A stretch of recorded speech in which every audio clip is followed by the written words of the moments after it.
प्रेत बनता क्यों है, भूत प्रेत क्या खाते हैं, कहां रहते हैं और भूत प्रेतों को इस योनि से मुक्ति कैसे मिलती है।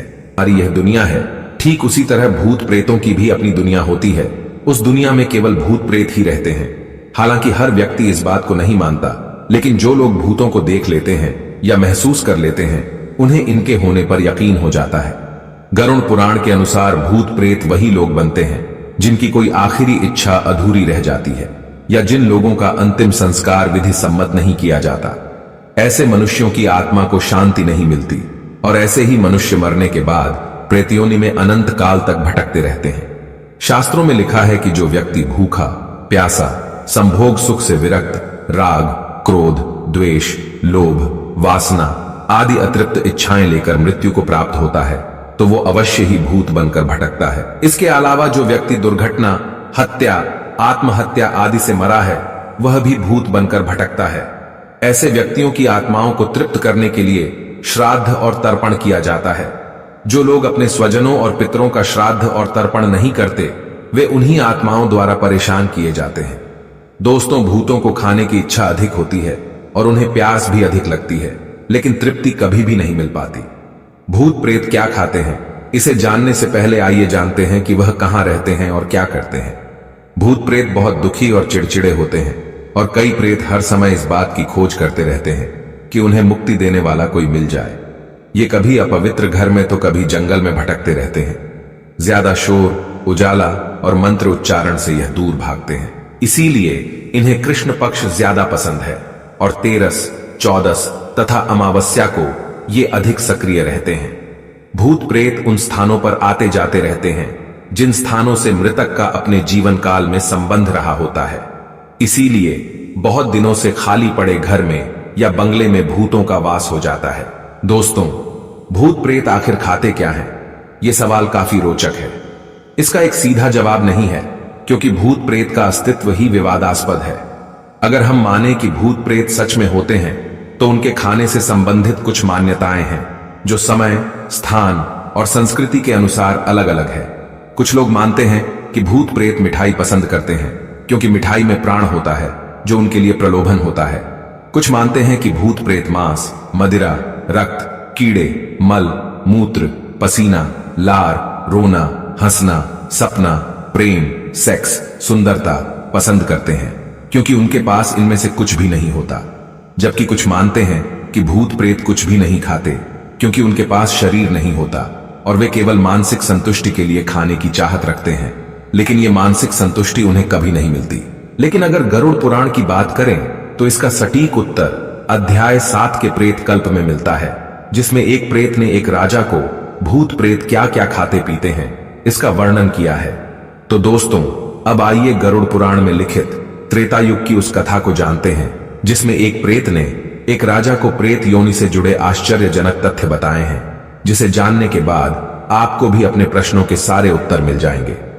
दोस्तों, एक बार पक्षीराज गरुड़ ने भगवान विष्णु से पूछा कि हे प्रभु, किन कर्मों के कारण मनुष्य मृत्यु के बाद प्रेत योनि को प्राप्त होता है?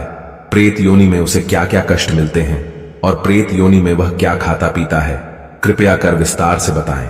इसके उत्तर में भगवान विष्णु ने गरुड़ से कहा, हे पक्षीराज, तुम्हारे प्रश्न के उत्तर में मैं तुम्हें त्रेतायुग के महाबलशाली और धर्मपरायण राजा बभ्रुवाहन के विषय में बताता हूं।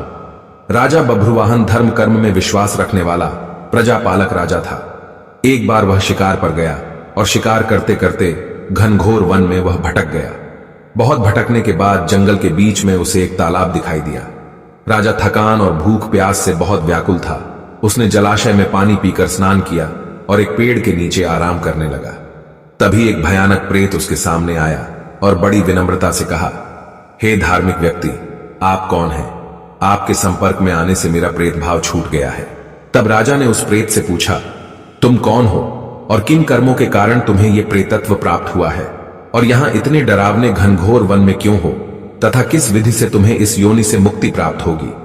तब प्रेत बोला, हे राजन, जिन मृतकों का अंतिम संस्कार, श्राद्ध तर्पण, दशगात्र विधान जैसे कर्मकांड नहीं होता तथा जो लोग अकाल मृत्यु, अपमृत्यु और पाप कर्मों से मर जाते हैं, वे सब प्रेत रूप में यहां निवास करते हैं और अतृप्त अवस्था में हमेशा भटकते रहते हैं।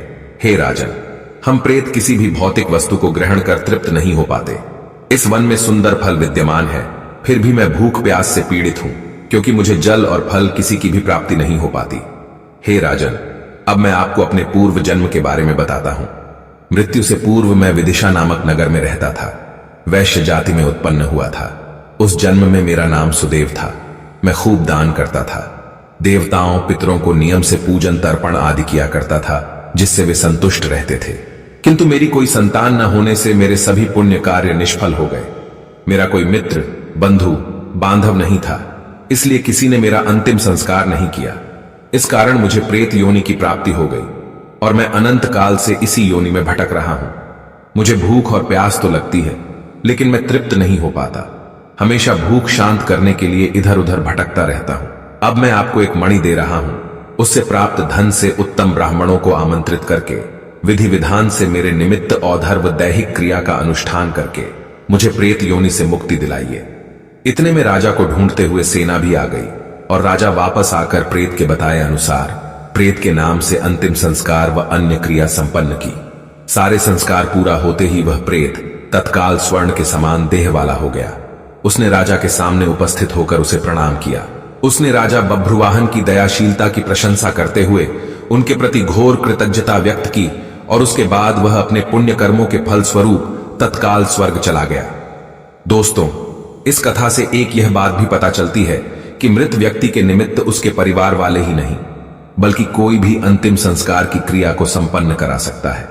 दोस्तों, उम्मीद करता हूं आपको समझ में आ गया होगा कि मनुष्य प्रेत कैसे बनता है, प्रेत क्या खाते हैं, कहां रहते हैं, क्या कष्ट झेलते हैं और उनके मुक्ति का उपाय क्या है। अगर ये वीडियो आपको अच्छी लगी हो तो वीडियो को लाइक करें और अपने बंधु बांधवों को शेयर करें और ऐसे ही वीडियोस को देखने के लिए सब्सक्राइब करें हमारा चैनल को।